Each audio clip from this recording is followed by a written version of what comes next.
এই রমজানে একটি নামাজের কথা বলবো, শত কষ্ট হলেও এই নামাজটা আপনি ছাড়বেন না, একবার হলেও এই নামাজটা আপনি পড়বেন। নবীজি এই নামাজের এত গুরুত্ব দিতেন, নবীজি বলেছেন জীবনে একবার হলেও তুমি এই নামাজটা পড়বে। এই হাদিসটি ইবনে মাজাহ শরীফের, তিরমিজি শরীফের এবং আবু দাউদ শরীফের 1297 নম্বর হাদিসের মধ্যে এই হাদিসটা বর্ণনা হয়েছে এই নামাজের কথা। নবীজি তার চাচা আব্বাস রাদিয়াল্লাহু তাআলা আনহুকে ডাক দিয়ে বলছেন, চাচা আমি আপনাকে এমন একটি নামাজের কথা বলছি, এই নামাজটা আপনি প্রতিদিন একবার হলেও আপনি আদায় করবেন। চাচা যদি প্রতিদিন সম্ভব না হয়, অন্তত সপ্তাহে একবার হলেও আপনি নামাজটা পড়বেন। যদি সপ্তাহে সম্ভব না হয়, তাহলে আপনি মাসে অন্তত একবার এই নামাজটা আদায় করবেন।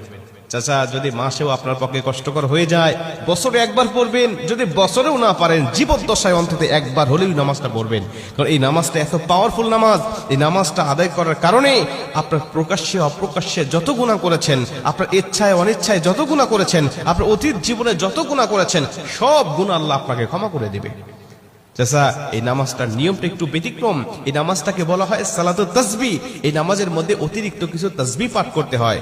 সুবহানাল্লাহ, আলহামদুলিল্লাহ, লা ইলাহা ইল্লাল্লাহ, আল্লাহু আকবার, এই চারটা তাসবিহ একত্রিত করে সুবহানাল্লাহি ওয়াল হামদুলিল্লাহি ওয়া লা ইলাহা ইল্লাল্লাহু আল্লাহু আকবার, এই তাসবিহগুলো, এই বাক্যগুলো এখানে পাঠ করতে হয়।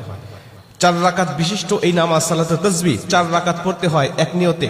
4 রাকাত নামাজে প্রতি রাকাতে 75 বার করে করে মোট 300 বার এই তাসবিহটা পাঠ করতে হয়। সুবহানাল্লাহি ওয়াল হামদুলিল্লাহি ওয়া লা ইলাহা ইল্লাল্লাহু আল্লাহু আকবার, এই তাসবিহটা, এই দোয়াটা 75 বার করে করে প্রতি 4 রাকাতে মোট 300 বার করে আপনি পাঠ করবেন। কি নিয়মে পাঠ করবেন আমি আপনাকে নিয়মটা শেখাচ্ছি। আবু দাউদ শরীফের 1297 নম্বর হাদিসের মধ্যে যে নিয়মটা এসেছে, আমি এই নিয়মটা আপনাকে শেখাচ্ছি। আমাদের সমাজে আর বেশ কিছু মানুষ বেশ কিছু নিয়ম বলে, কিন্তু আমি আপনাকে হাদিস থেকে সরাসরি নিয়মটা জানাচ্ছি। এটা আপনি রেকর্ড করে নেন, খাতা কলম থাকলে লিখে নেন।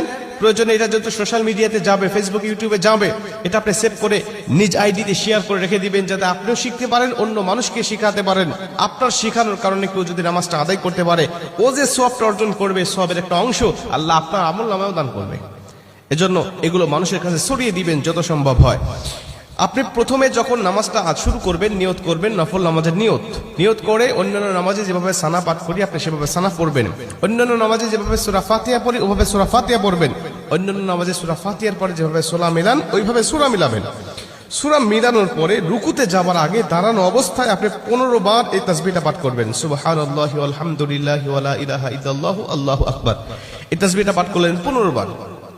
15 বার পাঠ করার পর আপনি রুকুতে চলে গেলেন। রুকুতে গিয়ে রুকুর যে তাসবিহটা আছে, এই তাসবিহটা পাঠ করার পরে সুবহান রাব্বিল আযীম বলার পরে আপনি এই তাসবিহটা আবার পাঠ করবেন 10 বার। সুবহানাল্লাহি ওয়াল হামদুলিল্লাহি ওয়া লা ইলাহা ইল্লাল্লাহু আল্লাহু আকবার।